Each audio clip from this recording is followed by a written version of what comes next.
ఈ సంవత్సరం మీకు మిక్కిలి ఆశీర్వాదమైన సంవత్సరంగా ఉంటుంది. విశ్వసించండి. నా కుమారా, నా కుమార్తె, నువ్వడిగితే నీకు ఇవ్వబడును, నువ్వు వెతికితే నీకు దొరుకును, నువ్వు తడితే నీకు తెరవబడును.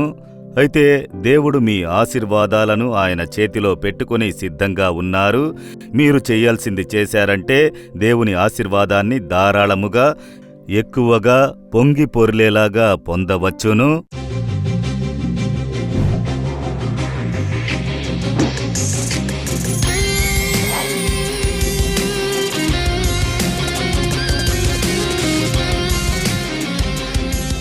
ప్రియమైన వారలారా, యేసుక్రీస్తు నామమున మీ అందరికీ నూతన సంవత్సర శుభాకాంక్షలు.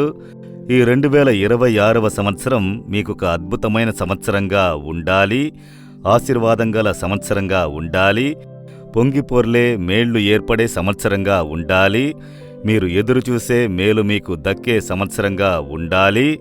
దేవుడు యేసు మిమ్మల్ని సంపూర్ణంగా ఆశీర్వదించాలి అని మీ కొరకు నేను ప్రార్థన చేస్తున్నాను. ఈ సంవత్సరం మీకు మంచి ఆశీర్వాదమైన సంవత్సరంగా ఉంటుంది. విశ్వసించండి. కారణం, ఆశీర్వదించే దేవుడు యేసుక్రీస్తు మీతోనే ఉన్నారు కదా.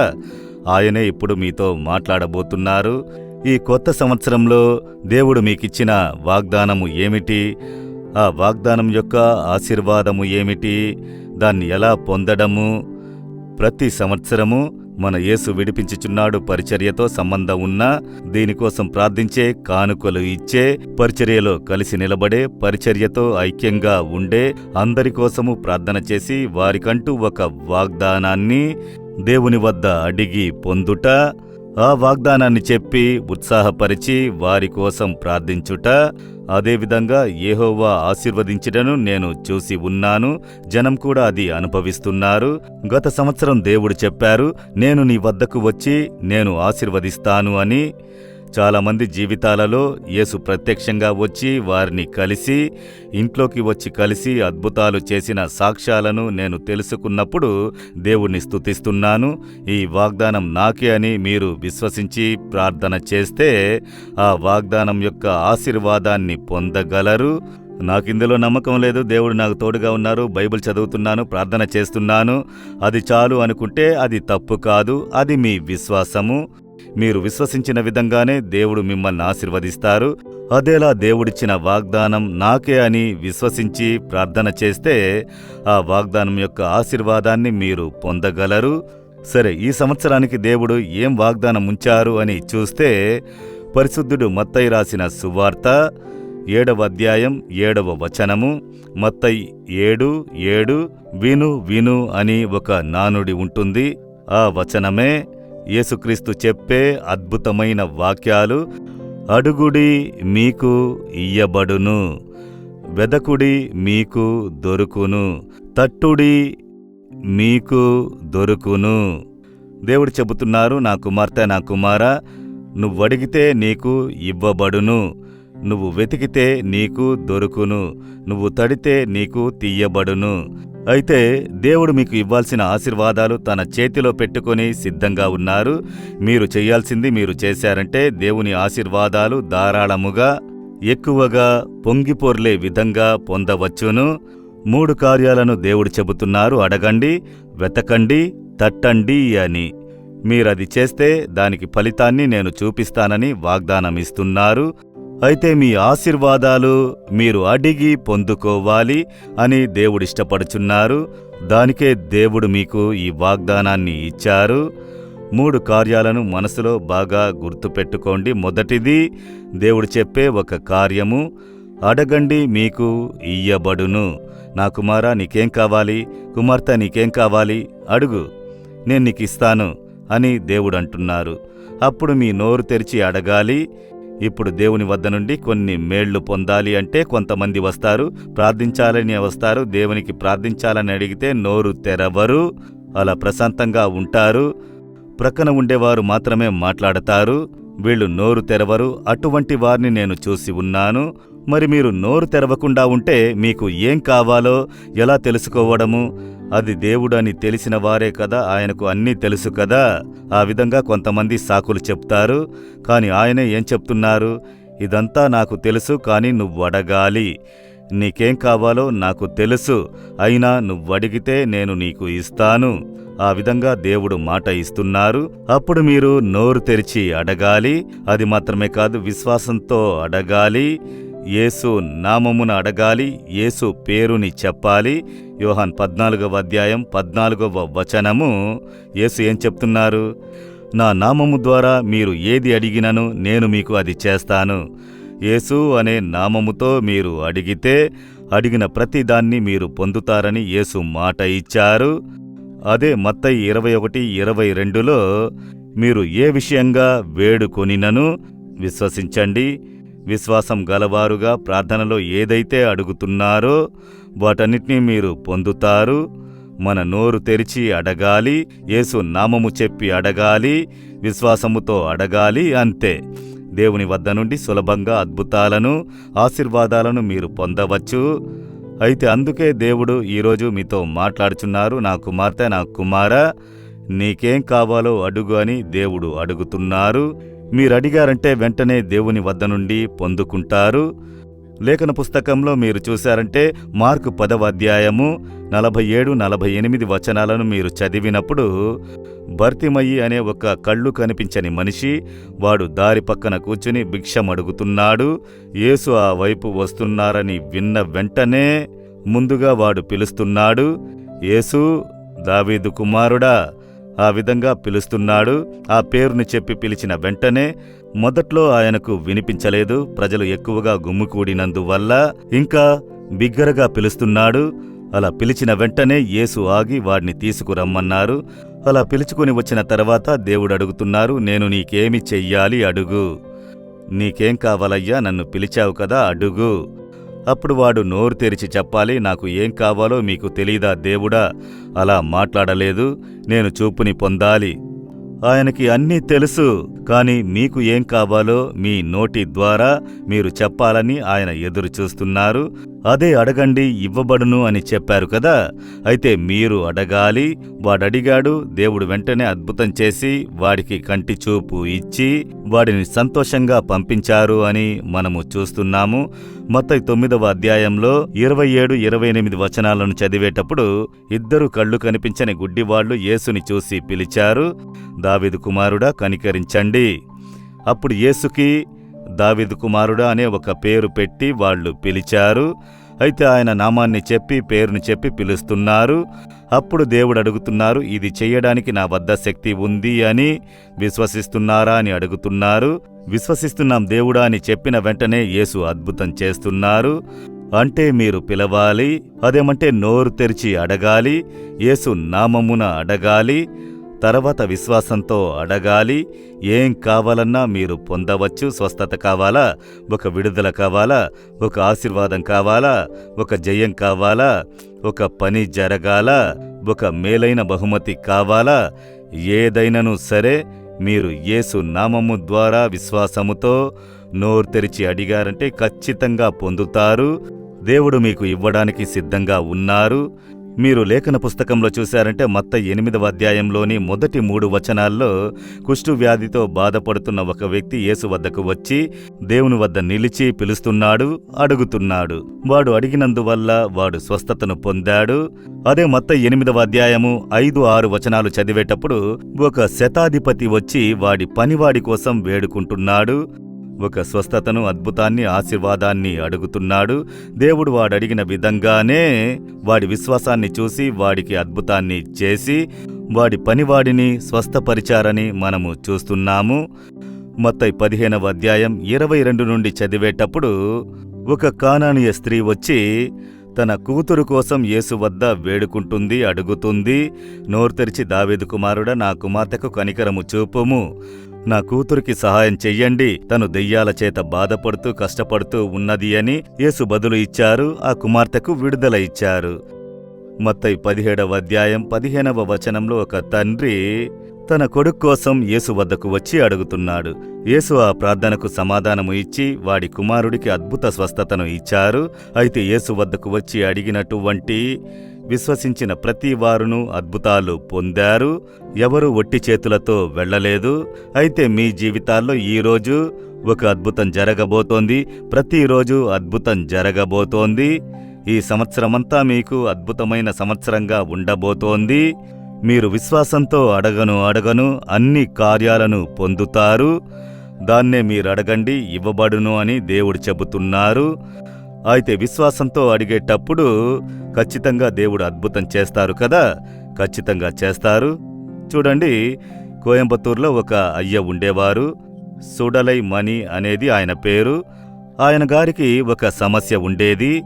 20 సంవత్సరాలుగా ఆయన ఎడమ చెవి ఆయనకి వినిపించదు. ఒక చెవి 20 సంవత్సరాలుగా వినిపించదు.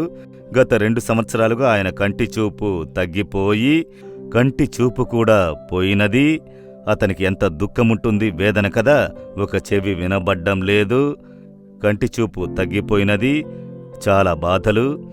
కానీ వాళ్ళు చాలా భక్తి గలవారు, క్రైస్తవులు కానివారు. కులదైవమనే ఒక దాన్ని వాళ్ళు నమ్మి వాళ్ళు గుడి కట్టారు, ఆ దేవుని మొక్కారు, బలి ఇచ్చారు. అక్కడ పలహారాలు పెట్టి మొక్కి ఆ విధంగా చాలా భక్తితో ఉన్నవారు. తన భక్తిని వెల్లడించడంలో సిగ్గుపడని వారుగా ఆ భక్తిని బయటికి తెలిపే విధంగానే పెట్టుకుని బయటికి వస్తారు. అంత భక్తి గలవారు. వారానికి 2 సార్లైనా సరే నైవేద్యాలు అలాంటివన్నీ పెట్టి దేవుని మొక్కుతూ ఉంటారు. వాళ్ళ ఇంట్లో 2 పిల్లలు యేసుని స్వీకరించి చర్చికి వెళ్లడం ప్రారంభించారు. కాని ఇతను అడ్డు చెప్పలేదు. అయినా ఈయన భక్తి గలవాడు కదా. సరే, మీరందులో భక్తితో ఉన్నారు, నేను కులదైవం మీద భక్తితో ఉన్నాను, చర్చికి తీసుకొచ్చి వదులుతారు, పిల్లలకి అడ్డు చెప్పనే లేదు. కాని ఈ పిల్లలు ఒక రోజున నాలుమావడిలో జరిగిన మీటింగ్కి బయలుదేరినప్పుడు, మాతో తోడుగా రండి, మీరు ఊరికే చూడ్డానికి రండి, చాలామంది వస్తారు, అక్కడ ఏం జరుగుతుందో ఊరికే చూడ్డానికి రండి. అలా అడిగిన వెంటనే సరే, పిల్లలు ఆశగా పిలుస్తున్నారు, తోడుకు వెళ్ళి వద్దామని, ఏదో ఊరు తిరిగి రావడానికి వెళ్ళినట్టుగా వెళ్ళి వద్దామనే అతను అక్కడికి వచ్చారు. ఇక్కడికి వచ్చి తెరిచిన ద్వారం ప్రార్థనలో కూర్చుంటే 1000 మంది ప్రజలు ప్రార్థిస్తున్నారు. అది చూసిన వెంటనే అతనికి ఆశ్చర్యం, ఇంతమంది ఇక్కడికి వస్తున్నారంటే ఏదో కార్యము ఉన్నది. ఆ విధంగా ఆలోచించాడు. అప్పుడు యేసు గురించి చెప్పి ప్రార్థన సమయం వచ్చినప్పుడు, మీరు యేసు అని పిలిస్తే మీకు అద్భుతం చేస్తారు, మీరు పిలవండి, మీరు ప్రార్థన చెయ్యండి అని చెప్పి నేను వారిని ప్రోత్సహిస్తూ ఉన్నాను. ఆయన చూస్తూ ఉన్నాడు, అందరూ ప్రార్థన చేస్తున్నారు, అలా చూశాడు. ప్రార్థనలు చేస్తున్నారు, మొక్కుకుంటూ ఉన్నారు. అయితే ఇందులో ఏదో ఉంది కదా, నాకు 20 సంవత్సరాలుగా చెవి వినిపించదు, మనము మొక్కుకుందాము అని కనులు మూసి మొదటిసారి యేసు, 20 సంవత్సరాలుగా నాకు చెవి వినిపించడం లేదు, ఈ చెవిని కాస్త తెరిపిస్తారా? ఆ విధంగా ప్రార్థన చేశాడు. వీడెప్పుడు ప్రార్థన చేస్తాడు, నేను వీడికి ఎప్పుడు అద్భుతం చెయ్యాలని యేసు వేచి ఉన్నారు. యేసు, నా చెవిలో మీరొక అద్భుతము చెయ్యరా, నా చెవి వినిపించేలా చెయ్యండని అడిగిన వెంటనే దేవుని శక్తి తాకింది. చెవి వెంటనే తెరుచుకుంది. చుట్టుపక్కల ప్రార్థించే ప్రార్థనలు వినిపిస్తున్నాయి, అన్ని వివరంగా వినిపిస్తున్నాయి. అతనికి గొప్ప ఆశ్చర్యము. 1 నిమిషమే యేసు అనే ఆ పేరు చెప్పడం విన్నాను. వెంటనే యేసు నాకు బదులు ఇచ్చారు. ఇప్పుడు తర్వాత కనుల కోసం ప్రార్థన చెయ్యాలి. ఆ ప్రార్థన జరిగేటప్పుడు ఆయనకి విశ్వాసం వచ్చేసింది. నా కంటి చూపుని సరిచేసి ఇవ్వండి, 2 సంవత్సరాలుగా నాకు కంటి చూపు సరిగ్గా లేదు యేసు. ఆ విధంగా పిలిచాడు. దేవుని హస్తం తాకింది. 2 అద్భుతాలు, చెవిటి చెవులు తెరుచుకున్నాయి, గుడ్డి కనులు వివరమైన చూపును పొందాయి. ఎంత గొప్ప ఆనందం చూశారా? ఇది ఏ విధంగా పొందారు? యేసు వద్ద అడిగి దాన్ని పొందుకున్నారు. మీరడిగితే మీకు యేసు అద్భుతం చేస్తారు. మీకోసం నేను వెళ్ళి అడిగితే ముందు వాళ్ళని అడగమను, ఆ విధంగా చెప్తారు. మీరు ప్రార్థన చేస్తేనే మీకోసం మేము చేసే ప్రార్థన ఫలితం కలదిగా ఉంటుంది. అయితే మీరడగాలి. ఈరోజు అడుగుతారా? మీకేం కావాలి? స్వస్థత కావాలా? విడుదల కావాలా? అడగండి. యేసు అని అడగండి, విశ్వాసంతో అడగండి, అద్భుతాన్ని మీరు చూస్తారు. ఇంకొక సహోదరుడు చూడండి, ఆయనేమో తిరుపత్తూరుకి చెందిన సహోదరుడు. ఆయన పేరు తిరుమల అనున్నది. ఆయన యేసుని తెలియని కుటుంబానికి చెందినవాడు, చాలా భక్తిగలవాడు. ఆయనకొక సమస్య, 15 సంవత్సరాలుగా పిల్లలు లేరు. అదే పెద్ద సమస్య. చాలామంది ఈ సంవత్సరమైనా గర్భపు ఆశీర్వాదం దొరకదా అని వేచి ఉన్నారు కదా. ఈ సాక్ష్యాన్ని వినండి. ఆయనకు 15 సంవత్సరాలుగా పిల్లలు లేరు. ఆయనకు చాలా బాధ. ఇతరులు మాట్లాడే పరిహసించే మాటలు, హేళన చేసే మాటలు. అందువల్ల ముందుగా వైద్యాన్ని వెతికాడట. చాలా ప్రదేశాలకు వైద్యం కోసం వెళ్ళి డబ్బు ఖర్చు పెట్టినా ఏమీ ఉపయోగం లేదు, ఆశీర్వాదం ఏర్పడలేదు. ఇక దేవుణ్ణే నమ్ముకోవాలి అని ఎవరెవరు ఎక్కడెక్కడికి వెళ్ళమన్నారో అన్ని ప్రదేశాలకు ప్రయాణమై వెళ్ళి డబ్బు ఖర్చు పెట్టి భార్యతో కలిసి వెళ్ళి అన్ని ప్రార్థనలు చేశాడు. ఎన్నో ప్రదేశాలకు ప్రయాణమై ఎంతోమంది దేవుళ్ళు వాళ్ళు ఇది చెప్పారని వీళ్ళు ఇది చెప్పారని అన్నిటినీ చేసి చూశాడు. ఆ దేవుళ్ళ దగ్గరంతా మొరపెట్టుకున్నాడు. అస్సలు ఆశీర్వాదాన్ని పొందనే లేదు. ఇప్పుడు చూడండి, వ్యాధి వస్తే మంత్రతంత్రాలు వెతకడమంటారు కదా. మంత్రగాడి దగ్గరకు వెళితే ఆశీర్వాదం దక్కుతుందేమో అని చెప్పి మంత్రగాడి దగ్గరకు వెళ్లారు. వాడు వేల కొద్ది డబ్బు లాగేసుకుని మంత్రాలు, తంత్రాలు, తాయెత్తులు అని చెప్పి అన్ని చేసినా కూడా ప్రయోజనము లేదు. ఇప్పుడన్నీ కూడా అపజయాలు, మోసాలు, విరక్తిని ఏర్పరిచాయి. అయితే వైద్యం వదిలేసింది, దేవుళ్ళు వదిలేశారు. మంత్రగాడు ఏం చెయ్యలేకపోయాడు. మనోవేదన చెంది చచ్చిపోతే మంచిది. ఆ విధంగా జీవితం గురించి విరక్తి వచ్చేసింది. అప్పుడే ఆలోచించి చూశాడట, అందరి దేవుళ్ళని పిలిచాము, ఇక్కడెక్కడో చెప్పారు కదా, అన్ని గుళ్ళకి వెళ్ళాము, అన్ని ప్రదేశాలకి వెళ్ళాము, అన్ని దేవుళ్ళని పిలిచాము. ఈ క్రైస్తవులకి ఒక దేవుడు ఉన్నారు కదా, యేసుక్రీస్తు అని, ఆయన్ని మనం పిలిచి అడగలేదే. సరే పిలిచి చూద్దామని చెప్పి అతనిలో ఒక ఆశ భార్య వద్ద చెప్పాడు. మనమందరి దేవుళ్ళని చూసేశాము, ఈ యేసు దేవుడు అని ఈ క్రైస్తవులు చెబుతున్నారు, దాన్ని మనం ప్రయత్నించి చూద్దాము అని చెప్పి, సరే ఆయన గురించి ఎక్కడ తెలుసుకోవడము. అప్పుడు విన్నారట, ప్రార్థిద్దాం రండి అని ఒక కార్యక్రమం వస్తుంది టీవీలో అని చెప్పారట. వాళ్ళు కూర్చుని వినడం ప్రారంభించినప్పుడు యేసు గురించి వివరంగా తెలుసుకున్నారు. కొన్ని వారాలు వరుసగా విన్నారట. యేసు గురించి వారిలో ఒక మంచి అవగాహన ఏర్పడింది. ఒకరోజున గర్భపు ఆశీర్వాదం కోసం ప్రార్థన చేసినప్పుడు భార్యాభర్త ఇద్దరూ కన్నీటితో యేసుని పిలిచారు. యేసు వద్ద వారు అడిగారు, మీకోసం పెంచడానికి ఒక బిడ్డ మాకు ఇవ్వండి అని అడిగారు. దేవుడా ప్రార్థనను విని ఆశీర్వదించారు. దేవుడు వారికి ఒక బిడ్డను ఇచ్చి ఆనందింపజేశారు. దుఃఖం తొలగింది, అవమానం తొలగింది, బాధలన్నీ తొలగాయి, గొప్ప ఆనందం ఏర్పడినది. అదే దేవుడు మీకు చెయ్యబోతున్నారు.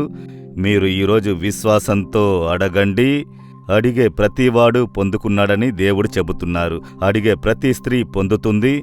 దేవుడు మీరు ఏం జాతి, ఏం మతము, ఏం కులము, మీ కుటుంబం ఎలాంటిది ఇవన్నీ చూడరు. నీ హృదయాన్ని చూస్తారు. విశ్వాసం ఉన్నదా? మీరు నిజమైన హృదయంతో పిలుస్తున్నారా? దేవుడు అది మాత్రం చూసి మీకు అద్భుతం చేస్తారు. ప్రతిరోజు అద్భుతం జరుగుతుంది. విశ్వాసంతో అడిగి పొందుకోండి, సరేనా? రెండవది దేవుడు చెబుతున్నారు, వెతకండి, అప్పుడు మీరు పొందుతారు. మనం దేన్ని వెతకాలి అంటే, పోగొట్టుకుంటే వెతకాలి. ఏదైనా వస్తువు పోగొట్టుకుంటే దాన్ని పొందడానికి వెతకాలి, బాగా వెతకాలి అని చెబుతారు. ఇక్కడ వెతకండి పొందుతారని దేవుడు చెబుతున్నారే. ఆయన దేని గురించి చెబుతున్నారు? ఇర్మియా 29వ అధ్యాయము 13, 14 వచనాలను మీరు చదివారంటే దేవుడొక విషయాన్ని చెబుతున్నారు. పూర్ణ మనసుతో నన్ను గూర్చి విచారణ చేయునెడల మీరు నన్ను కనుగొందురు. నన్ను నేను మీకు కనబరుచుకొందునని యెహోవా చెబుతున్నారు. దేవుడే చెప్తున్నారు, మీరు నన్ను వెతకండి, పూర్ణ హృదయముతో వెతికితే నన్ను మీకు కనబరుతును.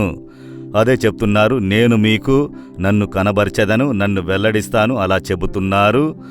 అయితే యేసుని మనం వెతకాలి, ఆయన ముఖాన్ని వెతకండి అని 2 దిన వృత్తాంతాలు 7:14లో చదువుతున్నాము. ఆయన ముఖాన్ని వెతకండి. మనలో చాలామంది ఆశీర్వాదాన్నే వెతుకుతున్నాం. ఆయన చేతిలో ఉన్న మేళ్లని తీసుకోవాలని ఇష్టపడుతున్నాము. ఆయన్ను మనం వెతకాలి. ఆయనే తీయటివారు, మహిమ గలవారు. ఆయన మనతో ఉంటే మనకన్నీ ఉన్నట్టే చాలుగా. అయితే ఆయన్ని మనం వెతకాలి. దానియేలు 9వ అధ్యాయం 3వ వచనంలో చూశారంటే, దానియేలు తన ముసలి వయసులో కూడా ఆయన యెహోవాని వెతకడానికి ఉపవాసము చేశారు.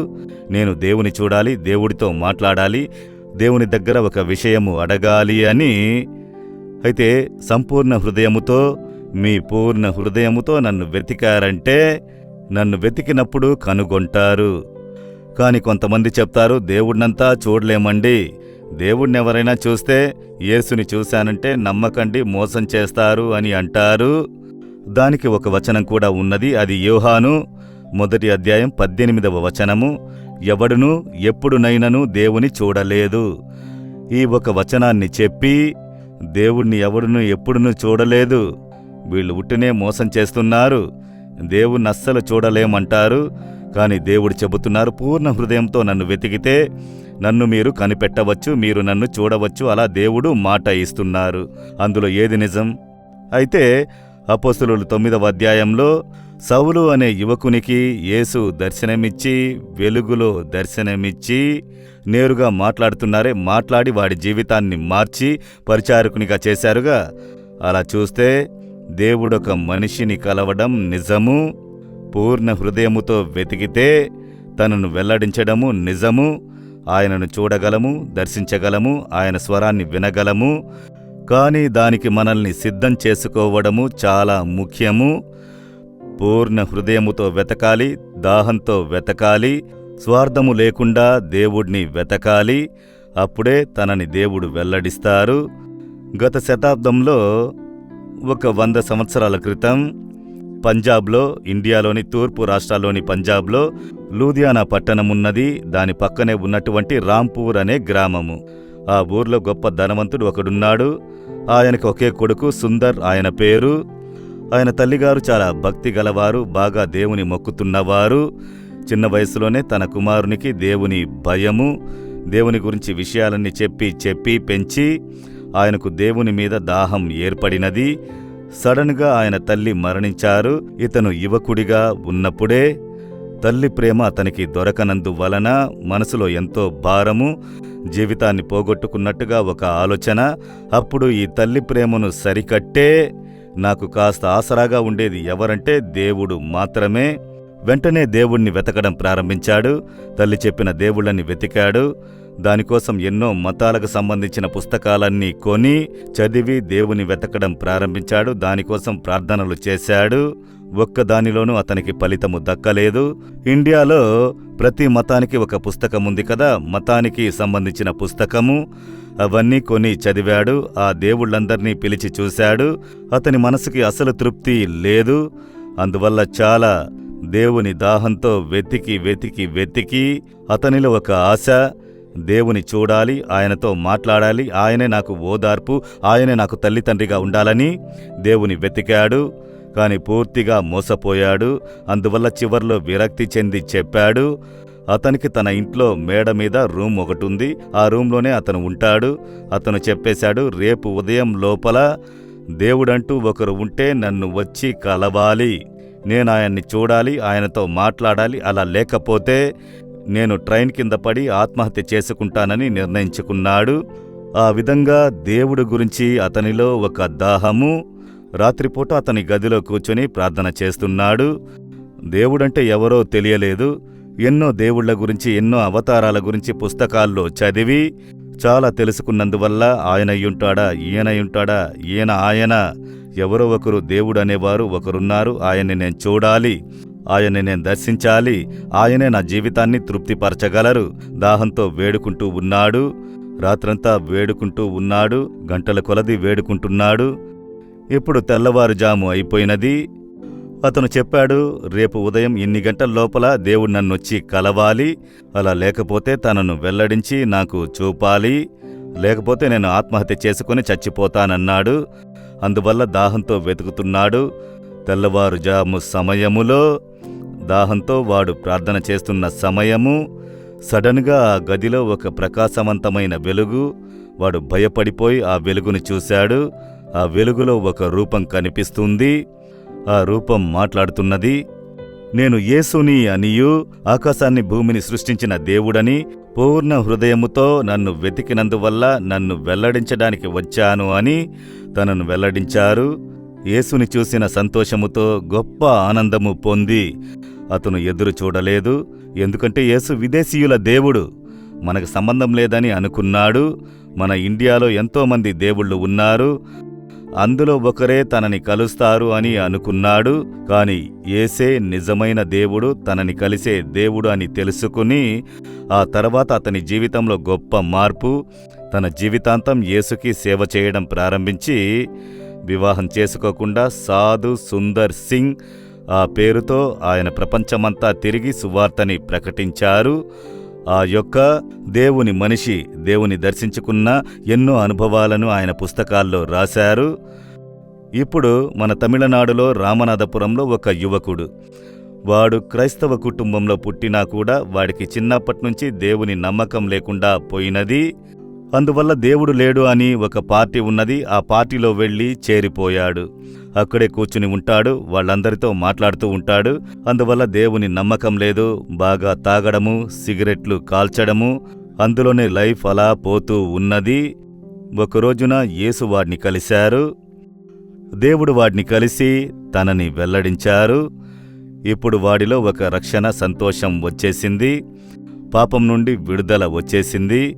ఇప్పుడు వాడిలో ఆశ ఏంటి? ఈ సాధు సుందర్ సింగ్ గురించి చెప్పాను కదా, ఆయన పుస్తకాలన్నింటినీ కొని చదివినప్పుడు వాడిలో ఒక దాహం వచ్చింది.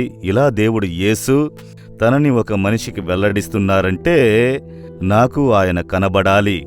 అటువంటి దాహం వాడిలో ఏర్పడినది. అందువల్ల దాహంతో ప్రార్థించడం ప్రారంభించాడు. నేను మిమ్మల్ని చూడాలి, మిమ్మల్ని దర్శించాలి, మీరు నాతో మాట్లాడాలి దేవుడా. ఆ విధంగా ఒకరోజు నా ఇంట్లో చెప్పాడు. ఈ రోజున రెండింట్లో ఒకటి. నేను దేవుని సమూహంలో వెళ్లి వేచి ఉండబోతున్నాను. దేవుడు నాతో మాట్లాడాలి. ఎంతసేపైనా సరే, ఎన్ని రోజులైనా సరే తలుపులు తెరవకండి, డిస్టర్బ్ చెయ్యకండి, నీళ్లు మాత్రం ఇవ్వండని లోపలికి వెళ్లి తలుపులు మూసుకుని దేవుని వెతకడం ప్రారంభించాడు. దేవుడా, మీరొచ్చి నాతో మాట్లాడాలి. ఇప్పుడేమో మిమ్మల్ని రాజుగా చూశానంటే ప్రజలందరూ రాజుగా చూసి ఉండరు. నేను ఊరుకుంటాను. ఒక యజమానిని చూసి పనివాళ్ళందరూ కూడా యజమానిగా చూసి ఉండరు. అలా చూడని పనివాళ్లు ఉండుంటారు. అలా ఉండేవాడిని. కాని మీరు నన్ను కుమార అంటున్నారు, బిడ్డ అంటున్నారు. అయితే మీరు నా తండ్రి. తండ్రి ముఖాన్ని నేను చూడకుండా ఉంటే అది సరిగ్గా ఉంటుందా? నీ తండ్రి నీకు తెలుసా? ఏదో దేవుని తండ్రి అంటున్నావు, ఆయన చూసావా, ఆయనతో మాట్లాడావని అడిగితే నేను ఏం సమాధానం చెప్పాలి? అందువల్ల మీరు నా వద్ద మాట్లాడాలి.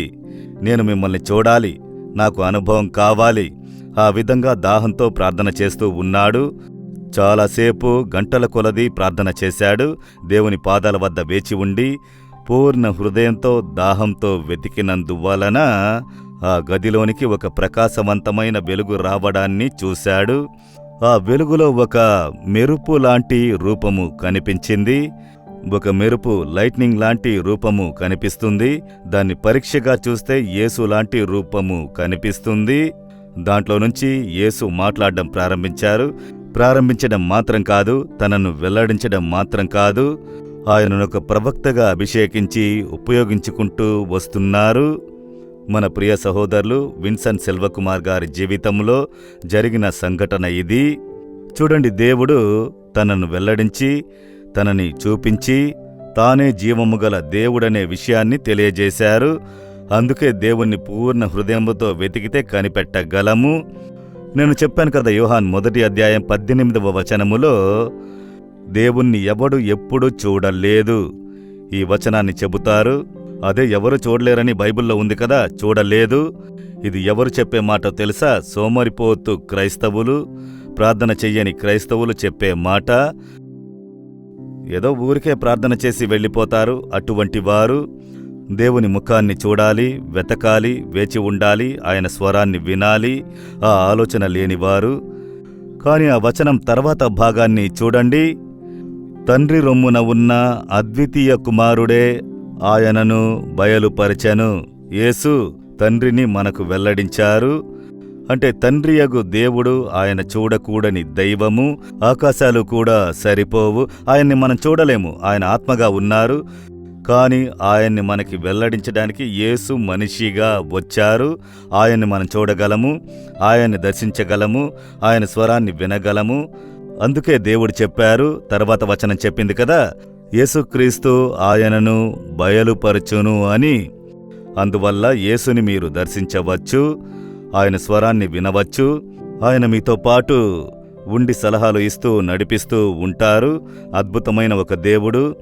అయితే మీరు పూర్ణ హృదయముతో ఆయన్ని వెతికితే ఆయన్ని కనిపెట్టగలరు. ఆయన మీతో మాట్లాడతారు, మిమ్మల్ని గైడ్ చేస్తారు, మిమ్మల్ని నడిపిస్తారు. మీరు ఆయన్ని దర్శించవచ్చు, స్వరాన్ని వినవచ్చు.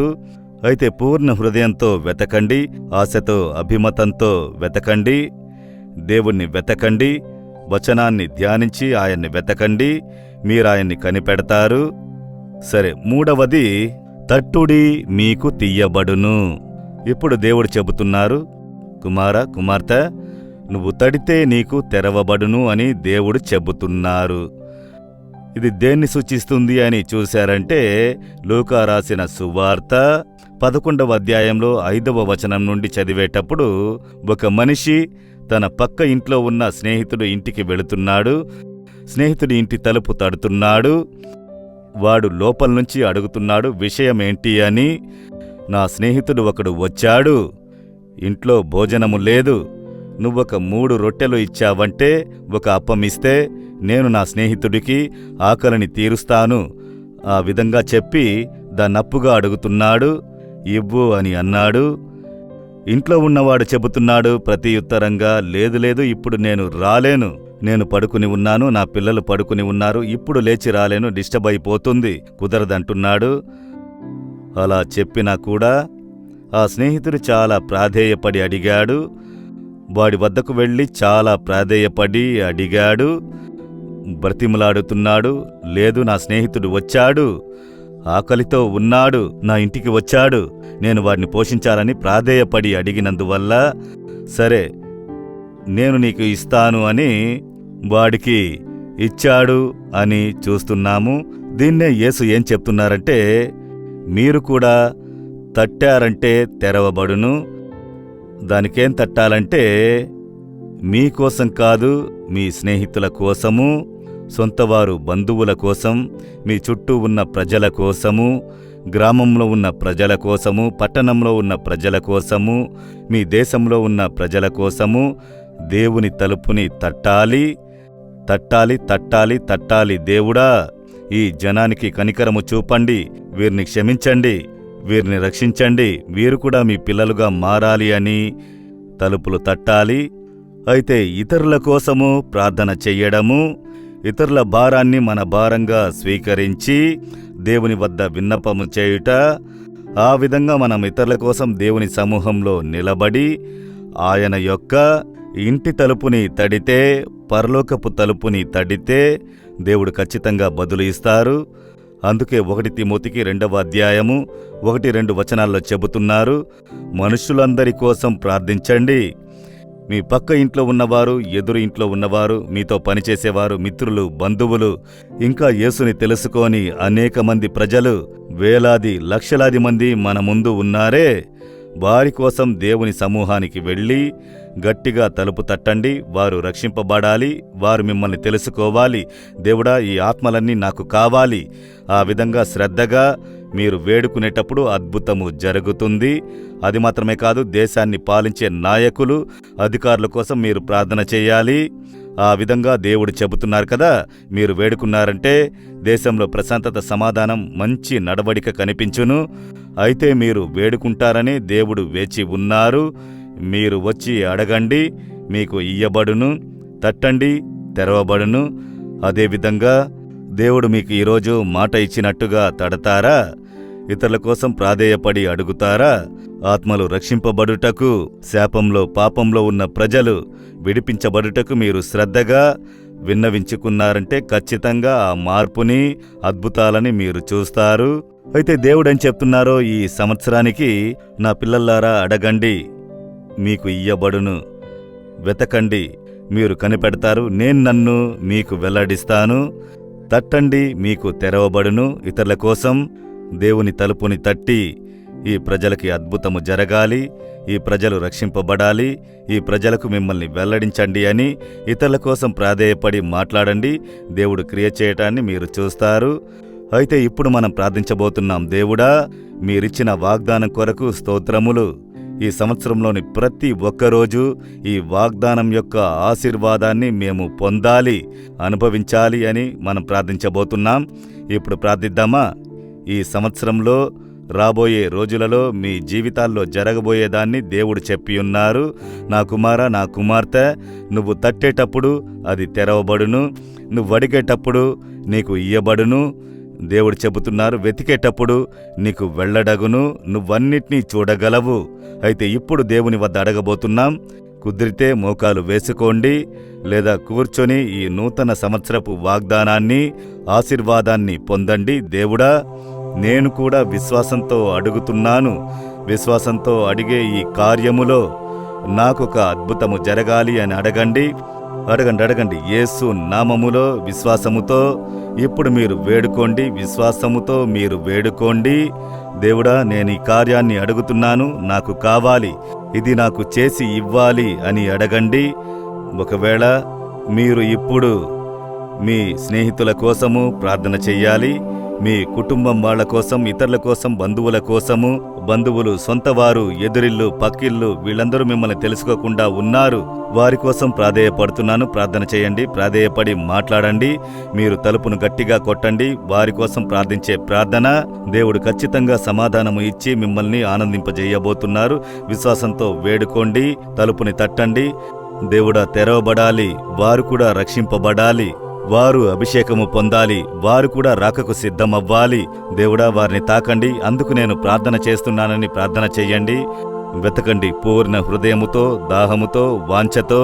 దేవుడా, మీ సమూహాన్ని వెతుకుతున్నాను, మీ ముఖాన్ని వెతుకుతున్నాను. దేవుడా, మీ యొక్క ప్రసన్నతను నేను తెలుసుకోవాలని అనుకుంటున్నాను. మిమ్మల్ని కనబరచండి. దేవుని వద్ద అడగను. ఇదిగో అద్భుతం జరుగుతుంది. ఈ ఆశీర్వాదం పొందండి. ఈ సంవత్సరంలో ఏ ఆశీర్వాదం కావాలి?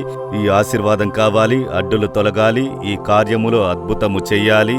ఏదైతే అడుగుతారో దాన్ని మీరు ఇప్పుడు పొందబోతున్నారు.